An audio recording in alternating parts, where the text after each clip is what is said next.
होगी, तेरा वजूद है क्या, हमें तो सातों समुद्र भी डुबो नहीं सकते। सबसे पहले तो जो चीज आपके अंदर है वो सबसे बड़ी चीज है आत्मविश्वास। जब आपके अंदर आत्मविश्वास है तो दुनिया की कोई ताकत तुम्हें हरा नहीं सकती। रही बात एक दूसरे को गिराने की, तो भाई कोई भी माता पिता या कोई भी पड़ोसी ये नहीं चाहेंगे कि तुम उनकी औलाद से आगे चले जाओ। यहां पर चीजें छीनी जाती हैं, अपने अधिकार मांगे नहीं, छीन लिए जाते हैं। और दूसरी चीज, ये कंपटीशन का क्षेत्र है। मैं अगर आप लोगों से कहूं कि भाई आप लोग अगर मान के चलो 10वीं 12वीं के स्टूडेंट होते, जैसे बहुत सारे बच्चे पूछते हैं सर मेरे इतने नंबर है क्या सिलेक्शन हो जाएगा। अगर आप 10वीं 12वीं के स्टूडेंट होते तो हम आपसे कहते कि हाँ अगर आपके 33% है तो आपका सिलेक्शन हो जाएगा। मेरे भाई यहाँ कड़वी सच्चाई ये है कि यहाँ आपका सिलेक्शन 40 पे भी हो जाएगा अगर दुनिया के 40 से कम है तो, और यहाँ पर आपका सिलेक्शन 99 पर भी नहीं होगा अगर दुनिया के 100 है तो। डिपेंड करता है कि जिस कंपटीशन में आपने फॉर्म भरा, आपने एग्जाम दिया, आपके साथी विद्यार्थियों ने उसमें कितना स्कोर किया है।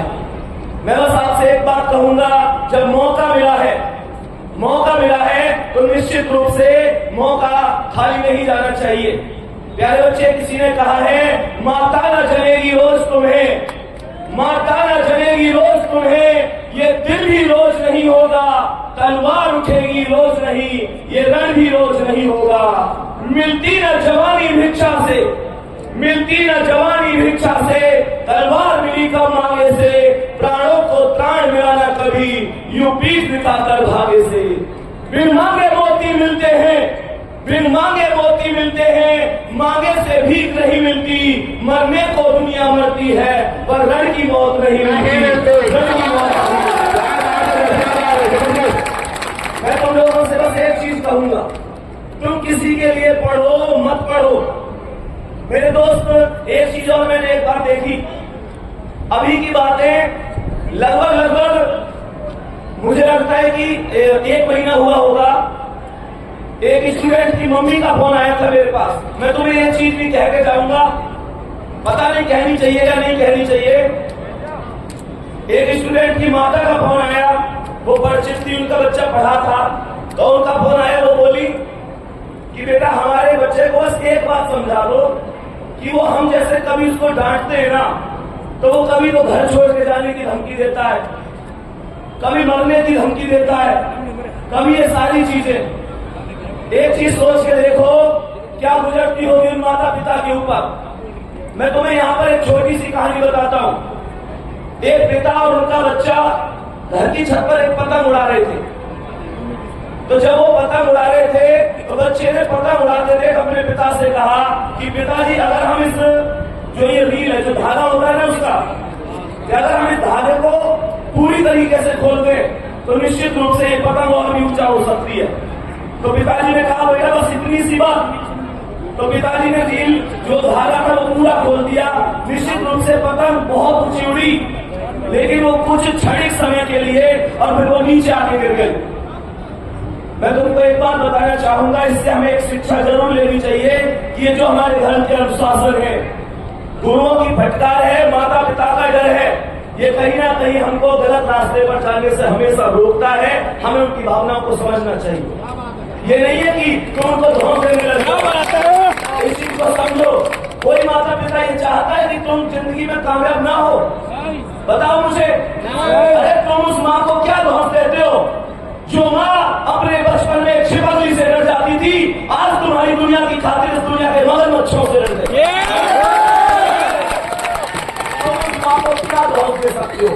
अगर उस माँ को देना है तो बस एक चीज देना कि जिस दिन सिलेक्शन हो जाए एक नई साड़ी माँ के लिए ला के देना, जिसे वो कहेंगे पूरे पड़ोस में चले और कोई उनसे पूछे कहां से लाई हो तो वो छाती ठोक के कहे मेरा बेटा पहली सैल नहीं होता।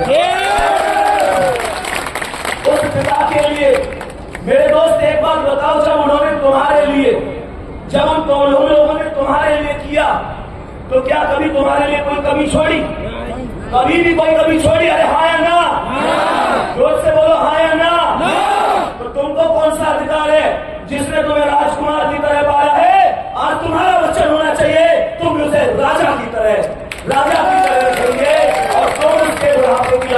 चाहिए और ये लाठी मजबूत होनी चाहिए। अरे परेशानियां हर आदमी के जिंदगी में आती हैं, तुम मानोगे नहीं हो जिसकी जिंदगी में परेशानियां आती हैं। तुमने क्या परेशानियां देखी हैं?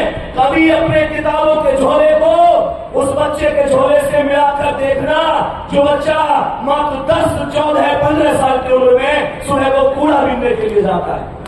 कभी उससे तुलना करके देखना जो जिंदगी तुम जी रहे हो उस जिंदगी को जीने के लिए भगवान के सामने दिन रात हाथ जोड़ते हैं लोग। प्यारे बच्चे, कोई परेशानी आए तो उनको झुकना नहीं है। बस एक बात याद रखनी है, सिकंदर किसी हालात के आगे नहीं झुकता। तारा टूट भी जाए तो जमीन पर नहीं गिरता, और गिरते होंगे हजारों दरिया समुद्र में, पर कोई समुद्र किसी दरिया में नहीं गिरता। होगी। और लास्ट में बस एक ही बात कहूंगा, क्योंकि हमारे पास अभी आप लोग समझ सकते हैं कि हम सब मिलकर 12 मिनट का एक सेलिब्रेशन भी करेंगे। और प्यारे बच्चे, लास्ट में एक चीज कहूंगा, कोई मंजिल नहीं जचती, सफर अच्छा नहीं लगता। कोई मंजिल नहीं जचती, सफर अच्छा नहीं लगता। अगर घर लौट भी आऊं तो घर अच्छा नहीं लगता। करूं मैं कुछ भी दुनिया को तो सब अच्छा ही लगता है, पर मुझे तेरे बिना बढ़ती अब कुछ अच्छा नहीं। बस ये कहूंगा, मेहनत करते रहो, माता पिता से कभी बैठकर बात किया करो, क्या उनके सपने हैं। हकीकत है वो आपसे कुछ नहीं कहेंगे। और वैसे एक चीज और है कि माता फिर भी एक बार के लिए अपने प्यार का इजहार कर देती है, पिताजी कभी नहीं कहते। कभी तुमने एक चीज महसूस करी है, तुम्हें लगता होगा यार मम्मी तो मेरे हाथ चाल पूछे, पापा ना पूछे, ऐसा लगता है।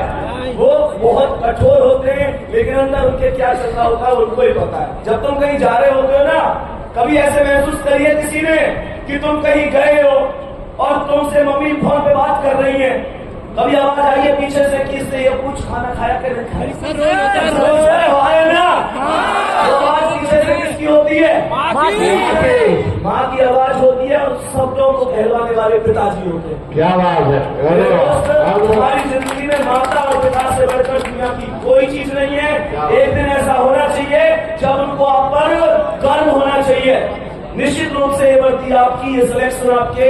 दूसरी चीज ये है, जो मेहनत करेगा निश्चित रूप से वो आगे जाएगा।